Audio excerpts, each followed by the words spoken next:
നിങ്ങളുടെ അച്ഛൻ പറയുമ്പോൾ അമ്മ നാട്ടിലെ പ്രമാണിമാർക്ക് പായ വിരിക്കുന്നത് പോലെ എനിക്ക് പറ്റില്ല സതീശേട്ടാ. കണ്ണുനീരൊഴുകി മുഖമാകെ പടരുമ്പോഴും വീറോടെ തന്നെ നോക്കി പറയുന്നവളുടെ മുഖമടച്ചു വീണിരുന്നു സതീശന്റെ വലങ്കൈ. ഞാനൊന്ന് ഇത്തിരി താഴ്ന്നു തന്നെന്ന് വിചാരിച്ച് വായിൽ വരുന്നതെന്തും എന്നോട് വിളിച്ചു പറയാമെന്ന് കരുതരുത് അലീന. ദേഷ്യം കൊണ്ട് വിറച്ച് അലീനയെ അടിച്ച തൻ്റെ കൈയൊന്ന് കൂട്ടിത്തിരുമ്മി സതീശൻ. സതീശേട്ടൻ താന്നു തരണ്ട എൻ്റെ മുൻപിൽ. അങ്ങനൊന്നും ഞാൻ ആഗ്രഹിക്കുന്നില്ല. അടികൊണ്ട് തിണിർത്ത ഇടംകവളിൽ കൈ അമർത്തി തടവി അലീന പറഞ്ഞതും അവളെ ദേഷ്യത്തിൽ വീണ്ടും നോക്കി സതീശൻ. അതെ, നിന്റെ ആഗ്രഹം എന്നെ എൻ്റെ വീട്ടിൽ നിന്നും എൻ്റെ അച്ഛൻ്റെയും അമ്മയുടെയും അടുത്ത് നിന്നും അടർത്തി മാറ്റി നിന്റെ മാത്രമായി കൊണ്ടുപോവുക എന്നതല്ലേ? പരിഹാസത്തിൽ സതീശൻ പറയുമ്പോൾ അവനെ മിഴിച്ചു നോക്കി അലീന. മിഴിച്ചു നോക്കണ്ടടി നീ. എന്നോടമ്മ പറഞ്ഞു ഈ പേരിലാണ് നീ ഈ വീട്ടിൽ വഴക്കിട്ട് ഇറങ്ങി ഇങ്ങോട്ട് വരുന്നതെന്ന്. എൻ്റെ അമ്മ നുണ പറഞ്ഞതൊന്നും അല്ല എന്ന് എനിക്കും അറിയാം. നീ മുമ്പ് പലതവണ എന്നോട് ഇതേ കാര്യം പറഞ്ഞതുകൊണ്ട് അമ്മ പറഞ്ഞത് സത്യമാണെന്നും എനിക്കറിയാം. നീ വീട്ടിൽ ചെയ്തതും പറഞ്ഞതും മാത്രമേ അമ്മ എന്നോട് പറഞ്ഞുള്ളൂ. അല്ലാത്തൊരു കുറ്റം പോലും നിന്നെപ്പറ്റി അമ്മ എന്നോട് ഇന്നേ വരെ പറഞ്ഞിട്ടില്ല. പക്ഷെ നീ ഇപ്പോൾ പറഞ്ഞത് എന്താണടി? ആരെപ്പറ്റിയാണ്ടി? ഇത്രയും തരം താഴ്ന്നവളായിരുന്നോ നീ?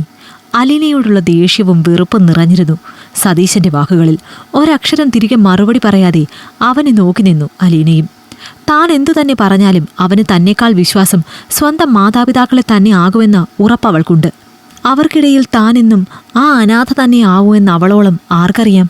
നിന്നെ തിരികെ കൂട്ടിക്കൊണ്ടുപോവാൻ ഉറച്ചു തന്നെയാണ് ആരോടും പറയാതെ ഞാൻ ജോലിസ്ഥലത്ത് നിന്ന് ഇങ്ങോട്ട് വന്നത്. പക്ഷേ എൻ്റെ മാതാപിതാക്കളെപ്പറ്റി ഇത്രയും വലിയൊരു ദുഷിപ്പ് പറഞ്ഞ് നിന്നോട് ക്ഷമിക്കാൻ എനിക്ക് പറ്റില്ല അലീന.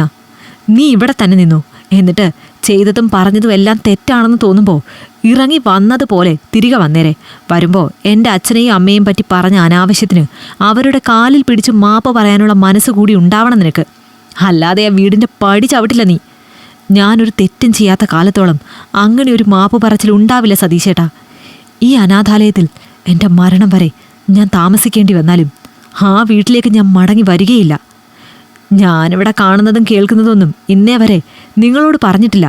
കാരണം ഓരോരുത്തരും ജീവിക്കുന്നത് അവനവൻ്റെ ഇഷ്ടത്തിനാണ്. മാത്രമല്ല നിങ്ങൾക്കെന്നും വിശ്വാസം അവരെയാണ്.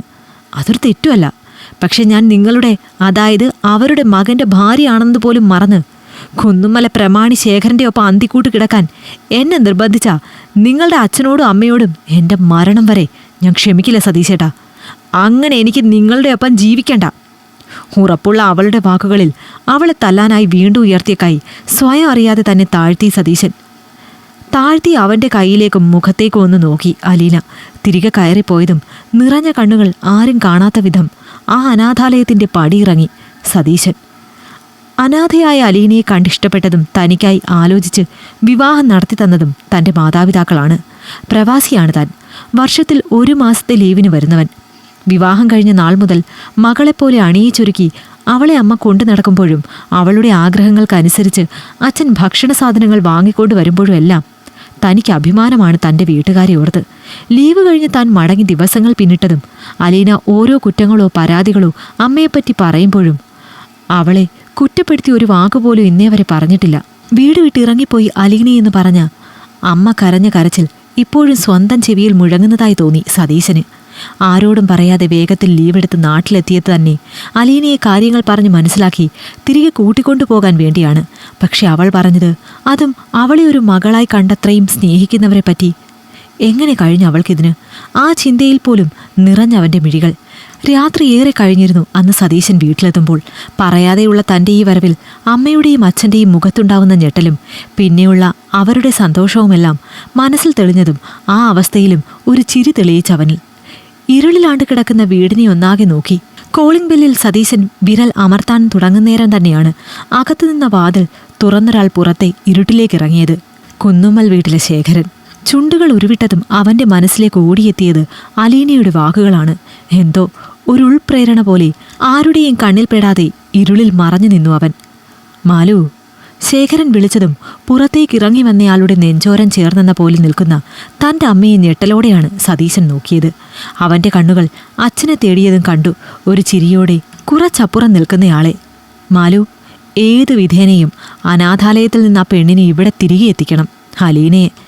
അവളെ കണ്ട് അത്രയും ഞാൻ മോഹിച്ചതുകൊണ്ടാണ് നിങ്ങൾ ചോദിച്ച പണം അത്രയും കണക്ക് നോക്കാതെ ഞാൻ തന്നതും സതീശനുമായുള്ള അവളുടെ കല്യാണത്തിന് മുന്നിൽ നിന്നതും മറന്നു പോകരുത് രണ്ടാളും അത്. എനിക്കവളെ കിട്ടിയേ തീരൂ. ഇല്ലെങ്കിൽ ഇല്ലാതെ ആവുന്നത് നമ്മൾ തമ്മിലുള്ള ബന്ധമാവും. അറിയാലോ അത്. 2 ദിവസത്തിനുള്ളിൽ അവളീ വീട്ടിലുണ്ടാവും, നമ്മൾ ആഗ്രഹിക്കുന്നത് പോലെ. ശേഖരേട്ടൻ അതോർത്ത് വിഷമിക്കണ്ട. ശേഖരൻ്റെ വാക്കുകളും അയാളെ ആശ്വസിപ്പിച്ച് തൻ്റെ പെറ്റമ്മ പറഞ്ഞ മറുപടിയും ഉരുക്കി ഒഴിച്ചതുപോലെ പൊള്ളിച്ചു സതീശനെ. അറിയാതെ നിറഞ്ഞ കണ്ണുകൾ തുടയ്ക്കാൻ പോലും മിനക്കെടാതെയായി ഇരുളിൽ നിന്ന് പുറത്തേക്കിറങ്ങി ശേഖരൻ്റെ മുഖം അടച്ച് തലങ്ങും വിലങ്ങും സതീശൻ അടിക്കുമ്പോഴും കൺമുന്നിൽ അവനെ കണ്ട ഞെട്ടലിൽ നിന്ന് മോചിപ്പിക്കപ്പെട്ടിരുന്നില്ല അവൻ്റെ അച്ഛനമ്മമാർ. അടിയേറ്റ് നിലത്ത് കിടക്കുന്ന ശേഖരനെ കാലുകൊണ്ടൊന്നുകൂടി തൊഴിച്ചെറിഞ്ഞ് തന്നെ ഞെട്ടിപ്പകച്ച് ഭയന്ന് നോക്കുന്ന അവരുടെ മുഖത്തേക്ക് കാർക്കിച്ചൊന്ന് തുപ്പി ആ വീടിൻ്റെ പടി എന്നേക്കുമായി ഇറങ്ങി നടന്നു സതീശൻ. അലീനി എന്ന പെണ്ണിനെ ലക്ഷ്യം വെച്ചുള്ള അവൻ്റെ ആ ഓരോ കാലടിയിലും മനസ്സിൽ 1000 വട്ടം അവളുടെ കാൽക്കൽ വീണ് മാപ്പിരന്നുകൊണ്ടിരുന്നു അവൻ.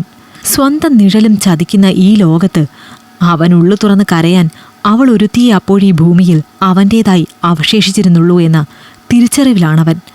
ആ ചിന്തയിൽ ചുറ്റും പടർന്ന അന്ധകാരത്തെ വകവയ്ക്കാതെ അലീന എന്ന വെളിച്ചത്തെ തേടി വേഗത്തിൽ നടന്നു അവൻ, രാവിനെ പകലാക്കിയെന്ന പോൽ. ഇഷ്ടമായെങ്കിൽ ലൈക്ക് ചെയ്യൂ. നിങ്ങളുടെ അഭിപ്രായങ്ങൾ കമന്റായി രേഖപ്പെടുത്തൂ. കൂടുതൽ കഥകൾ കേൾക്കാൻ ഈ ചാനൽ സബ്സ്ക്രൈബ് ചെയ്യൂ.